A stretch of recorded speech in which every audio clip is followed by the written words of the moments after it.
अस्सलामुअलैकुम वरहमतुल्लाहि वबरकातुहू। इज़्ज़ार मिल्लत इस्लामिया आप तमाम उम्मती को अबू फैसल की तरफ से सलाम अर्ज़ है।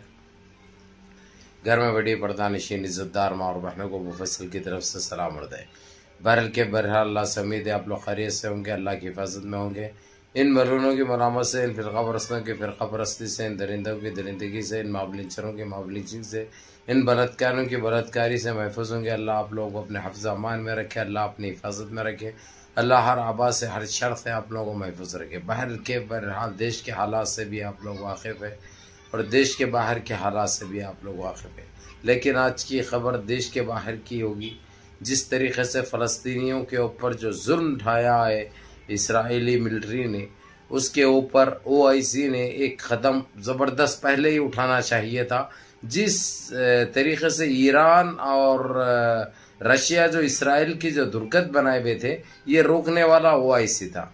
OIC ने अमेरिका के कहने पर उसके ऊपर रहम खा के जिस तरीक़े से उसको बचाया, बीच बचाव किया, उसके बाद ये लोग जो हमेशा जो गलत वादे करते, गलत भरोसा दिलाते, उनकी उस बात पे अमल किया और आज फिर फ़लस्तीनी अवाम जो मज़लूम अवाम है, जो लाचार और मजबूर अवाम है, उनके ऊपर फिर जुल्म ढाए रखा।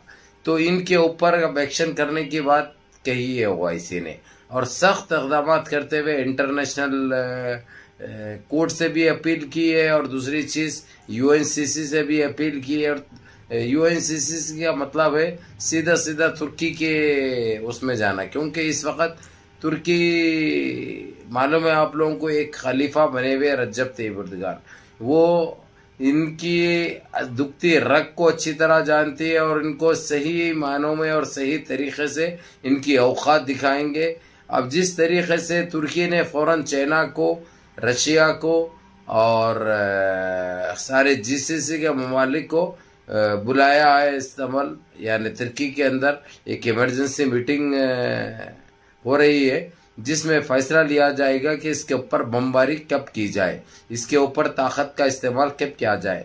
और इसको बचाने के लिए भी ना अमेरिका सपोर्ट कर सकता, ना ऑस्ट्रेलिया कर सकता, ना इंग्लैंड कर सकता, ना फ्रांस कर सकता। जो भी करा उसकी जो है सो जो दुर्गत जो बनेगी वो तो बनेगी और ये चीज़ पहले से ही होना चाहिए था। ये एक चालू भी हो चुका था, इसको तहस नहस करने के लिए कार्रवाई भी चालू हो गए थे। ऐसे कई मरतबा ईरान ने भी जिस तरीक़े से मिसाइल दागे थे उसके ऊपर OIC ने एक तरीक़े से उसको रोका, समझा, मना कर उसको खामोश बिठाया ईरान को। ईरान जैसे ही खामोश बैठा, चाइना भी खामोश बैठ गया, क्योंकि ईरान और चाइना सगे दोस्त बने हुए। और इस वक्त चाइना की GCC हो या OIC में एक मुकाम रखता, वो एक दर्जा रखता वो, क्योंकि उसकी बहुत मान रहे हैं, उसको लेके चल रहे हैं। क्योंकि पहले अमेरिका की तोती बोलती थी, अमेरिका का दबदबा था, वो ख़त्म हो चुका है एक हद तक। अज़ां हो रही है, सच्चे खुदा ज़रा 1 मिनट सब्र कर लेता हूँ।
बहरहाल मेरे अजीज दोस्तों, मेरे भाइयों, अमेरिका की एक टाइम था तोती बोलती थी और सारा जीसीसी और मिडिल ईस्ट उसकी सुनता था।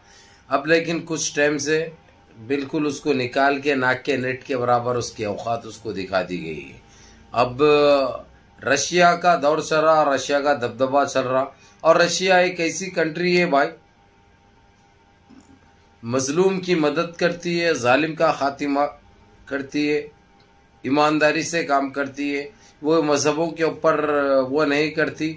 इसलिए रशिया को एक हर तौर से, हर तरीके से, पहले भी वो लोग सुपर पावर थे, एक ताकतवर मुल्क थे, लेकिन जिस तरीका से अमेरिका ने जो अपनी चाल चल कर डोगले बनेगी, जो कमजोर करने की कोशिश की गोरबाचोव के दौर में, एक रशिया को कमजोर तो जरूर किया, लेकिन बहुत जल्दी रशिया अपने उस पे आ गया। अब यानी ये बात मैं आप लोगों को बता दूं, हर तरीके से जिस वक्त इसराइल के ऊपर बमबारी कर रहा था ईरान और उसके फौजी ठिकानों को जो टारगेट कर रहा था, वो टाइम पे पूरी मदद खुलकर रशिया कर रहा था, किसी के दबाव में आके या कोई ऐसी बात करके वो नहीं, बल्कि खुल के कर रहा था। लेकिन बीच बचाव करते हुए ओआईसी ने रहम खाया उसके ऊपर, क्योंकि शहरियों के ऊपर भी कुछ बमबारी हुई, जो जाने भी गई वहां पर, वो देखते हुए जो है सो इसके झूठे खस्मों पे, झूठे वादों पे रहम खाकर उसने इंसानियत का कत्ल हो रहा है। ये एक इंसानी तौर से एक, लेकिन ये आजमाने की या इनको ऊपर मेहरबानी करने की वो नहीं है, क्योंकि इन्हों जात के भी गंदे हैं, आदत के भी गंदे हैं, जबान के भी गंदे हैं, इनकी फितरत वैसी है, इनको रोंदने के अलावा दूसरा काम नहीं है। बहरहाल के मेरे अजीज दोस्तों, मेरे भाइयों, रशिया, चाइना और जीसीसी, ईरान, ये एक ऐसा ताकत बने हुए थे ये लोग, बिल्कुल वही टाइम पे इसराइल को तहस नहस कर देते थे, लेकिन कुछ चीज के लिए कोई उसके लिए रहम खाकर ओआईसी ने रोका था। लेकिन आज ओआईसी खुद खुले तौर पर कह दिया है कि ये सिर्फ ताकत से समझेगा और इसके अलावा कोई रास्ता नहीं है। जिस तरीके से ओआईसी ने हरी झंडी दे दी, देने के बाद रजब तैयब एर्दोगान की गोद में गेंद आ गई भी है, उन्होंने एक मीटिंग तश्कील दी है, इमरजेंसी मीटिंग।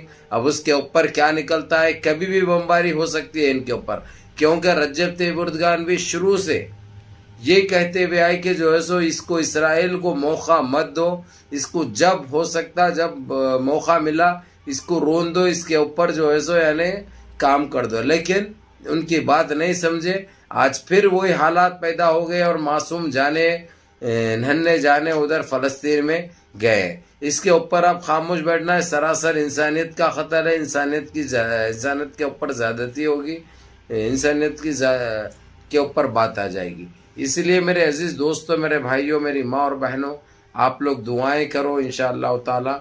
अब ये वक्त जो है इसराइल को बिल्कुल तहस नहस करने का है। हालांकि इसकी फौजी ताकत को तो तोड़ दिया गया, आधी से ज्यादा कमजोर हो गई हुई है। अगरचे वही और थोड़ा ईरान को छूट देते और ईरान को अगरचे बोलते हम पीछे है, तो ईरान पूरे तरीके से काम कर देने के चक्कर में था, लेकिन ईरान को रोका गया, ईरान को समझाया गया, ईरान को बोला गया। आज उसका खुमियाजा भुगतना फलस्तीनी अवाम को पड़ रहा है। छोटी सी गलती नहीं कहूँगा मैं इसके ऊपर, क्योंकि एक इंटरनेशनल रूल्स है कि किसी की भी मदद करना पड़ता, कि कोई अगरचे बोल रहा है, माफ़ी चाह रहा है, तो उसको एक टाइम दे के देखना पड़ता है। लेकिन ये इंसानियत में, इंसानों में शामिल नहीं है ये लोग, क्योंकि इनको तो बहुत टाइम दिए और इनको कोई इंसानियत से लेना देना नहीं है। जैसा ये हमारे पास के है, ये फेंकुआ समझे, वो नस्ल के है, ये वो एक नस्ल के नाजायज नस्ल के है, तो उनकी नस्ल के, इसलिए इनको समझ में नहीं आता। इसलिए इनको जहां तक हो सके मौका मिलते रोंदने के काबिल के है ये लोग। इनको माफ करके, इनको ढीली डोरी देके और इनको वो नहीं करना है।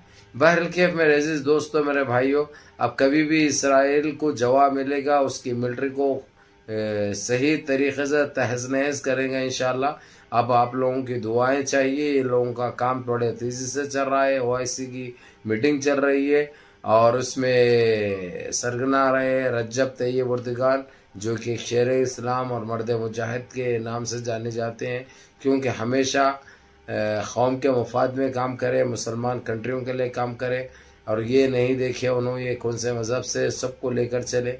लेकिन अब कुछ टाइम से उनको भी पता चल चुका है कि इनके ऊपर भरोसा करना अपने पाँव पे कुल्हाड़ी मार लेने के बराबर है। इसलिए अब उन्होंने साफ अल्फाजों में कह दिया, इसको रोंदना, इसको ख़त्म करना बहुत ज़रूरी होगा। बहरहाल मेरे अजीज़ दोस्तों, मेरे भाइयों, मेरी माँ और बहनों, नमाज़ों की पाबंदी करो, मुनज़्ज़म रहो, मुत्तहिद रहो, अपनी सफ़ों में इत्तेहाद बरकरार रखो, जितना हो सकता मिलजुल के रहो। और मैं आप लोगों को OIC ने जो स्ट्रॉन्ग डिसीजन लिया है वो उसका टिबिट भी लगाऊंगा, ताकि आप लोग देखकर समझो और इंशाल्लाह दुआ करो कि ये जो काम करने जा रहे हैं इसमें मुसलमानों की कामयाबी हो। बहरहाल मुनज़्ज़म रहिए, मुत्तहिद रहिए, अपने सफ़ों में इत्तेहाद बरकरार रखिए, नमाज़ों की पाबंदी करिए और अपने इस भाई को भी दुआओं में याद रखिए। अस्सलामु अलैकुम।